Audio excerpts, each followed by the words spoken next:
Hello everyone, कैसे हैं आप सब। आई होप सब अच्छे हैं। Welcome back to the leader series of G Star Education. अब हम बात कर रहे हैं बेटा रिप्रोडक्टिव हेल्थ चैप्टर की। इसमें जो हमारे टॉपिक बाकी थे, एक तो एमटीपी के बारे में, एसटीडी और साथ ही साथ इनफर्टिलिटी के बारे में। चलिए स्टार्ट करते हैं। सबसे पहले मैं बात करता हूं MTP, medical termination of pregnancy.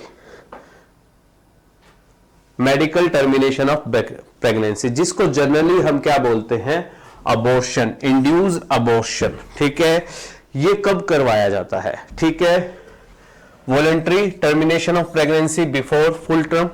अगर फुल फीटस डेवलप नहीं हुआ है, उससे पहले ही अगर उसको रिमूव आउट कर लिया जाए तो ये क्या कहलाता है? मेडिकल टर्मिनेशन ऑफ प्रेगनेंसी या इंड्यूस अबॉर्शन कहलाता है। ठीक है, दुनिया में 40 से 50 मिलियन एमटीपीज होते हैं, जो कि 1/5 है conceive total number of conceived pregnancy in a year. जितनी प्रेगनेंसी होती है एक साल में, उसका 1/5 पार्ट यानी कि अबाउट 20% जो है वो 40 to 45 मिलियंस एमटीपीज हो जाता है। ठीक है, government of India legalize it in 1971। 1971 में गवर्नमेंट ऑफ इंडिया ने इसको लीगलाइज किया, लेकिन with some restrict conditions to avoid misuse. इसका मिसयूज ना हो, इस बेसिस पर इसको लीगलाइज किया गया है। ठीक है, मिसयूज क्या है अभी बात करेंगे। ठीक है, एमटीपी जो है वो सेफ कब तक है? Up to the 12 week of pregnancy, यानी कि फर्स्ट ट्राइमेस्टर में जो है एमटीपी किया गया वो सेफ है। लेकिन सेकंड ट्राइमेस्टर में किया गया एमटीपी या अबॉर्शन जो है वो मच मोर रिस्कियर है, वो काफी रिस्की होता है बेटा। ठीक है, ध्यान रखिएगा। हाँ, अब एमटीपी क्यों किया जाता है? एमटीपी क्यों किया जाता है? To get right unwanted pregnancy, unwanted pregnancy को खत्म करने के लिए, either due to the casual unprotected intercourse, ठीक है, या फिर रेप केसेस में due to the contraceptive use during coitus और रेप्स। ठीक है, फेलियर ऑफ कोइटस, ठीक है, failure of contraceptives during the coitus और रेप। ठीक है, इन केसेस में भी जो है एमटीपी किया जाता है। आल्सो असेंशियल इन सर्टेन केसेस, यहां पर बहुत जरूरी है, सबसे मेन रीजन यहां पर है। क्या रीजन है बेटा? अगर जो डेवलपिंग फीटस है या चाइल्ड है उसको कोई हेल्थ इशू है, या मदर को कोई हेल्थ इशू है, या दोनों को कोई हेल्थ इशू है, तो उस केसेस में क्या किया जाता है? एमटीपी किया जाता है। Also essential in certain cases where continuation of the pregnancy could harm or even fatal, यानी कि डेथ भी हो सकती है, either to the mother or to the foetus or to the both, या दोनों को हो सकती है। कोई प्रॉब्लम तो उस केसेस में क्या किया जाता है? एमटीपी किया जाता है। इल्लीगल एमटीपी, हाँ भाई, इल्लीगल एमटीपी से क्या इश्यूज आते हैं बेटा? क्या क्या इश्यूज आते हैं? Not only unsafe but could be fatal. ठीक है, जो इल्लीगल एमटीपीज हैं वो अनक्वालिफाइड क्वार्क्स के द्वारा किए जाते हैं। ठीक है, जो प्रोफेशनली नहीं होते, और उससे हेल्थ इश्यूज हो सकते हैं और इवन डेथ तक का चांसेस बन सकते हैं। ठीक है, साथ ही साथ अमीनो सेंटेंसेस, हमें पता है काम क्या था इसका? जेनेटिक डिसऑर्डर्स का पता लगाना, लेकिन इसका यूज कहां करने लग गए? सेक्स डिटर्मिनेशन में। उसके बाद अगर सेक्स डिटर्मिनेशन में यह पता चलता है कि जो फीटस है वो एक गर्ल है, तो उसके बाद फॉलोड बाय एमटीपी किया जाता है ताकि फीमेल फिटिसाइड हो सके। ये इल्लीगल है बेटा, इट इज टोटली इल्लीगल। ठीक है, कन्या भ्रूण हत्या जिसे हम बोलते हैं वो बिल्कुल इल्लीगल है। ठीक है, such practices should be avoided because these are dangerous for both young mother and fetus। जो मदर है उसके लिए भी और फीटस के लिए एमटीपीज जो है वो दोनों क्या है? डेंजरस है, तो इनको अवॉइड करना चाहिए। ठीक है बेटा, चलिए नेक्स्ट। अब मैं बात करता हूं सेक्सुअली ट्रांसमिटेड डिजीज या इंफेक्शन। ठीक है, डिजीज बोल लीजिए, एसटीडी बोल लीजिए, या एसटीआई बोल लीजिए, सेक्सुअली ट्रांसमिटेड इंफेक्शंस। ये कैसे होते हैं? ड्यूरिंग द इंटरकोर्स जो इन्फेक्शंस फैलते हैं उन्हें हम बोलते हैं सेक्सुअली ट्रांसमिटेड डिजीज या इन्फेक्शन। ठीक है, इन्फेक्शन और disease which are transmitted through sexual intercourse. ठीक है, इनमें कौन कौन से नाम आपको दिए गए, इनको ये याद रखिएगा, इंपॉर्टेंट है। वेनेरियल डिजीज, निट में बहुत बार पूछा गया है वेनेरियल डिजीज, और रिप्रोडक्टिव ट्रैक इंफेक्शन आरटीआई। ठीक है, वीडी या आरटीआई, इनकी फुल फॉर्म भी याद रखनी है, वेनेरियल डिजीज या रिप्रोडक्टिव ट्रैक इंफेक्शंस। ठीक है, कौन कौन से हो सकते हैं? गोनोरिया, सिफिलिस, जेनिटल हर्पिस, ठीक है, क्लाइमाइडाइजिस, जेनेटिकल वॉर्ट, ट्राइकोमोनिसिस, हेपेटाइटिस बी, और सबसे मेन कॉमन जो है आज के टाइम पर एचआईवी, जो कि आगे जाकर के क्या कौन सा काम करता है? एड्स डिजीज जो है उसके बारे में हम कहां पढ़ते हैं? हमारे ह्यूमन हेल्थ एंड डिजीज वाले चैप्टर में। ठीक है, समझ में आ गई है? ये सब जो है एसटीआईज हैं, सेक्सुअली ट्रांसमिटेड इंफेक्शंस हैं। ठीक है, infections like hepatitis B and HIV also can be transmitted। ये जो है वो किसके द्वारा? और इंटरकोर्स के द्वारा तो हो ही सकते हैं, लेकिन इसके अदर कारण भी हैं। कौन किस किस के? हेपेटाइटिस बी और HIV के। क्या क्या कारण? शेयरिंग ऑफ इंजेक्शन नीडल्स, जो इंजेक्शन नीडल्स है, सर्जिकल इंस्ट्रूमेंट्स है, ठीक है, विद इन्फेक्टेड पर्सन, जो इन्फेक्टेड पर्सन है उसी का यूज किया हुआ इंजेक्शन नीडल या सर्जिकल इंस्ट्रूमेंट जो है अगर हेल्दी पर्सन को लगाया जाता है तो क्या है? हेपेटाइटिस बी और एचआईवी होने के चांसेस है। साथ ही साथ ट्रांसफ्यूजन ऑफ ब्लड का ट्रांसफर करना, इन्फेक्टेड पर्सन का ब्लड अगर लग जाए, और साथ ही साथ इन्फेक्टेड मदर से जो फीटस है उसको भी ये हो सकता है, हेपेटाइटिस बी और एचआईवी। ये चीज ध्यान रखनी है। इसके बाद except hepatitis B, genital herpes और एचआईवी, इन तीनों को छोड़ करके, इन तीनों को ये क्योरेबल नहीं है, ये तीनों क्योरेबल नहीं है बेटा। कौन कौन से? हेपेटाइटिस बी, जेनिटल हर्पिस और एचआईवी जो है वो क्योरेबल नहीं है। अगर कोई भी बाकी जो एसटीआई है अगर उनका अर्ली डिटेक्शन कर लिया जाए तो उनको क्योर किया जा सकता है, उनको ठीक किया जा सकता है। समझ में आ गए हैं? सिम्टम्स क्या होते हैं? मेनली ये मेल्स में है। ठीक है, ईचिंग होना, liquid fluid discharge, slight pain and swelling. ठीक है, कहां पर होते हैं? जेनिटल रीजन्स के अंदर। ठीक है, ये जो है माइनर है। फीमेल के केसेस में जो सिम्टम्स हैं बेटा वो ध्यान रखने वाली बात है। क्या है? एसिम्प्टोमेटिक। जनरली जो एसटीआईज है वो एसिम्प्टोमेटिक्स होते हैं, या सिम्टम्स जो दिखते हैं वो लेटर स्टेजेस पर दिखते हैं। स्टार्टिंग में बहुत स्लाइटली सिम्टम्स होते हैं, इग्नोर कर दिया जाता है, या डर के, सोशल इश्यूज के बारे में सोच करके जो फीमेल्स हैं वो उसको उजागर नहीं करती, बताती नहीं है किसी को। ठीक है, तो ये symptomatic, hence remain undetected for long. ठीक है, लेकिन लॉन्ग पीरियड के बाद क्या आ जाती है? कॉम्प्लिकेशंस आ सकती हैं।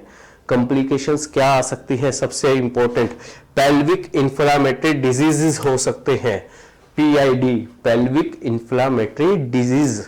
ठीक है, साथ ही साथ अबॉर्शन, स्टिल बर्थ, जो डेथ बेबी, जो बच्चा जो मरा हुआ पैदा होता है, एक्टोपिक प्रेगनेंसी। एक्टोपिक प्रेगनेंसी में क्या होता है बेटा? ध्यान रखना है, हमें पता है नॉर्मल प्रेगनेंसी में जो फीटस है या एम्ब्रायो है वो कहां डेवलप हो रहा होता है? यूट्रस के अंदर। कहां डेवलप है? यूट्रस में। लेकिन एक्टोपिक प्रेगनेंसी में जो डेवलपमेंट है वो बाहर होती है, यूट्रस से बाहर, और यूट्रस से बाहर होने से क्या होना शुरू हो जाता है? ब्लीडिंग शुरू हो जाती है, लोअर एब्डोमिनल में पेन शुरू हो जाता है, वो प्रेगनेंसी काम नहीं होती। ठीक है, कामयाब नहीं होती। इनफर्टिलिटी और even cancer of reproductive tract, reproductive tract का जो है कैंसर भी होना शुरू हो जाता है। और मेनली कौन सा पार्ट जो है? Cervical cancer. सर्विक्स पार्ट में जो कैंसर होता है उसे बोला जाता है सर्विकल कैंसर, जो फीमेल्स में second growth second most growing cancer है। ब्रेस्ट कैंसर के बाद जो फीमेल्स के अंदर जनरली पाया जाने वाला कैंसर है वो सर्विकल कैंसर होता है।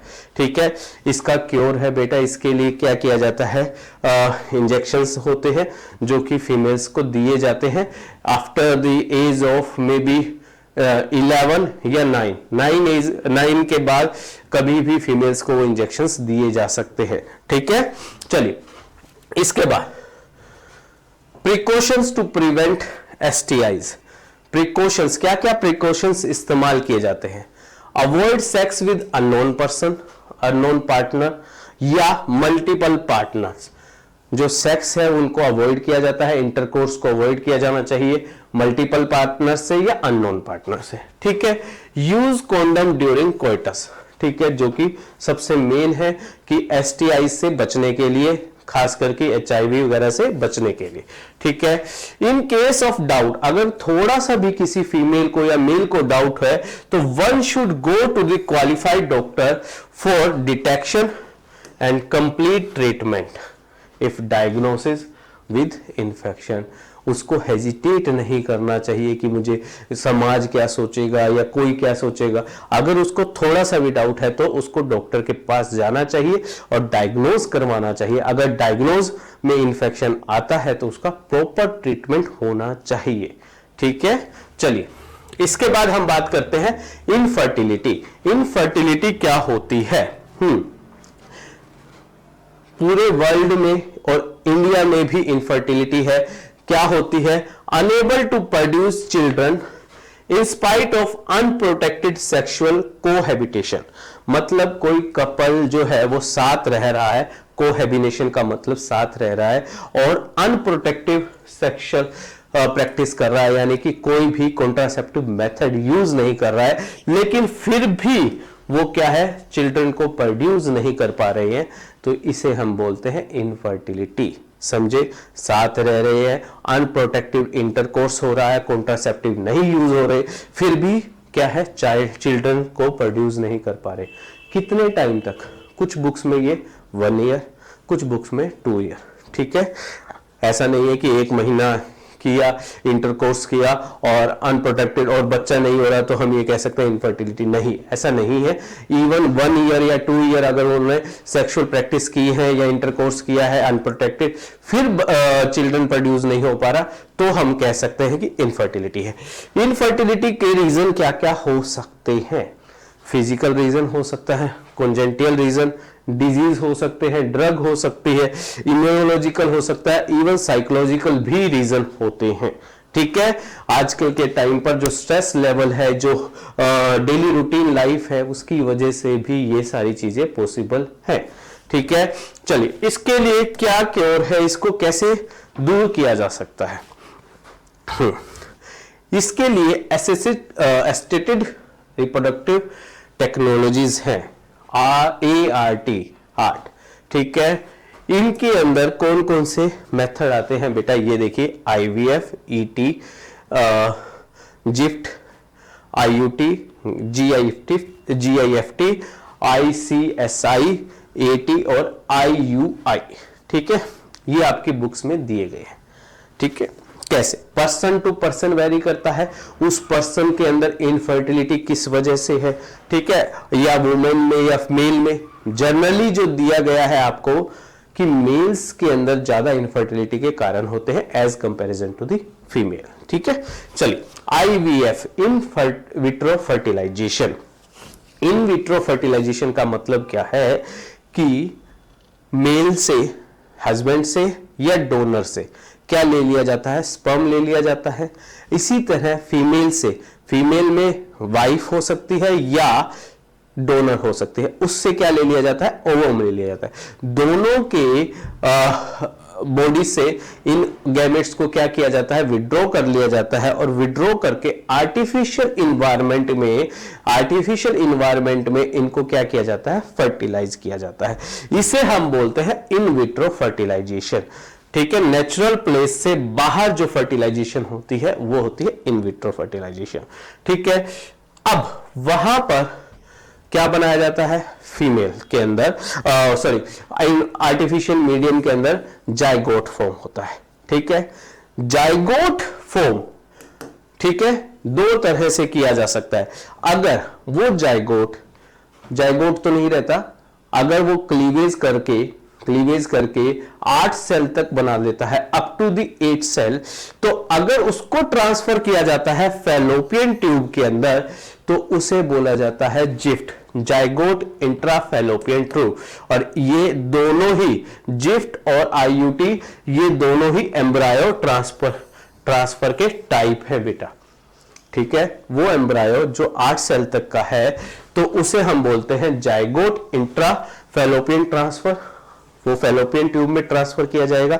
लेकिन कुछ में क्या होता है, प्रॉब्लम है कि जो जाइगोट है वो आगे मूव नहीं कर पाता है या किसी भी वजह से, तो वहां पर क्या किया जाता है, 8 सेल से मोर जो एम्ब्रायो बना है उसको कहां ट्रांसफर कर दिया जाता है, यूट्रस में ट्रांसफर कर दिया जाता है। तो उसे हम बोलते हैं IUT, intrauterine transfer. Embryo ही ट्रांसफर हो रहा है।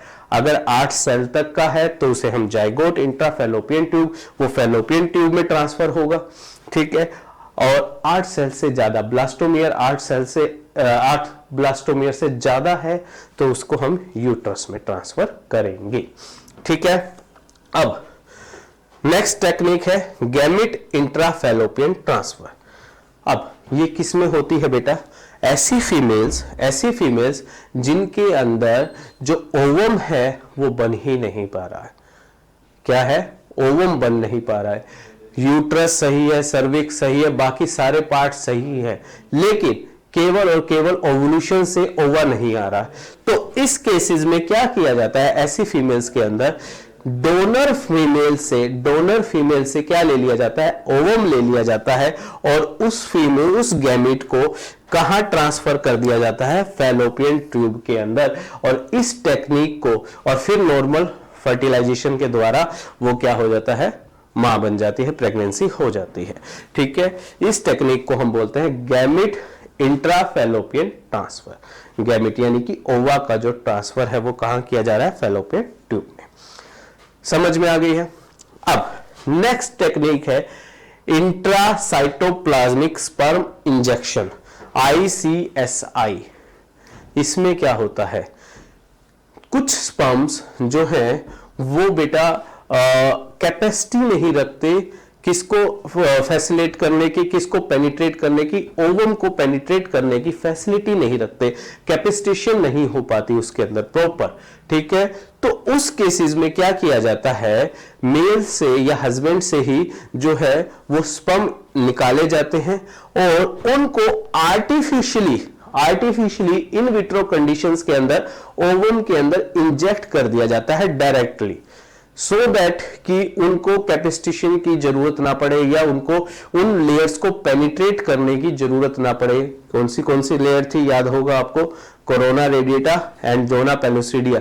उन लेयर को पार नहीं कर पाते हैं स्पर्म, तो वो पेनिट्रेट नहीं कर पाता है, ठीक है, वो फ्यूज नहीं कर पाता है। तो उस केसेस में क्या किया जाता है, ICSI किया जाता है, इंट्रासाइटोप्लाज्मिक स्पर्म इंजेक्शन। ओवम के साइटोप्लाज्म में स्पर्म का इंजेक्शन करना कहलाता है इंट्रासाइटोप्लाज्मिक स्पर्म इंजेक्शन, ठीक है। आर्टिफिशियल इंसेमिनेशन का ही टाइप है IUI। यहां ध्यान रखिएगा बेटा, IUI और IUT में कंफ्यूजन होता है बेटा। ये एम्ब्रायो का ट्रांसफर है और यहां पर जो ट्रांसफर हो रहा है वो स्पर्म का ट्रांसफर हो रहा है। इंट्रायूट्राइन इंसेमिनेशन मतलब याद रखिएगा, इंसेमिनेशन किस चीज का होता है, स्पर्म का, ठीक है। सुनिए कैसे, ये टाइप है आर्टिफिशियल इंसेमिनेशन। अब ऐसे मेल्स जिनके अंदर कुछ डिजीज है, कौन कौन से डिजीज हो सकते हैं, एक तो उनका स्पर्म काउंट लो हो सकता है, स्पर्म कम हो सकते हैं, या उनके अंदर इरेक्टेबल डिजीज है कि जो पेनिस है या एक्सटर्नल जेनिटेलिया है उसके अंदर इरेक्शन नहीं है तो वो जो है वेजाइना के अंदर स्पर्म को छोड़ नहीं पा रहा है, वहां पर इजैकुलेट नहीं कर पा रहा है। तो उस केस के अंदर क्या किया जाता है, आर्टिफिशियल इंसेमिनेशन, ठीक है। आर्टिफिशियल इंसेमिनेशन अगर इरेक्टेबल डिजीज है तो स्पर्म को कहां आर्टिफिशियली इंसेमिनेट किया जाता है? वेजाइना में। कहां किया जाता है? वेजाइना में। लेकिन अगर लो स्पर्म काउंट है, स्पर्म काउंट कम है, तो क्या किया जाता है? उन स्पर्म्स को आर्टिफिशियली कहां इंसेमिनेट कर दिया जाता है? यूट्रस के अंदर। तो उसे हम बोलते हैं इंट्रा यूट्राइन इंसेमिनेशन। ठीक है, ये दोनों, ये इसी का टाइप है। अगर वेजाइना में किया गया तो वेजाइनल इंसेमिनेशन बोला जाता है। अगर यूट्रस पार्ट में स्पर्म को इजैकुलेट किया जाता है या इंसेमिनेट किया जाता है तो उसे हम बोलते हैं इंट्रा यूट्राइन इंसेमिनेशन। समझ में आ गई है? ध्यान रखना है, गलती नहीं करनी है बेटा। ये जो इनफर्टिलिटी के क्योर है, इसको लेकर के सोशली, इमोशनली और फाइनेंशियली तीनों तरह से लोगों के माइंडसेट, अब ये थोड़ा सा कॉस्टली प्रोसेस है, इसलिए इससे लोग बचते हैं और कुछ लोग सोशली और इमोशनली भी इन प्रोसेसेस से बचते हैं। ठीक है, चलिए ये चैप्टर हमारा कंप्लीट होता है। आई होप सबको समझ में आ गया है, सबने पीवाईक्यूज कर लिए हैं। अगर पीवाईक्यूज नहीं किए हैं तो पीवाईक्यूज कर लीजिए बेटा, सारे पीवाईक्यूज आपके कंप्लीट होंगे, बनेंगे। ठीक है, किसी में भी डाउट है तो आप हमें कॉल कर सकते हैं, मैसेज कर सकते हैं, व्हाट्सएप करके पूछ सकते हैं। ठीक है, डाउट को अपने अंदर नहीं रखना है। Thank you very much, have a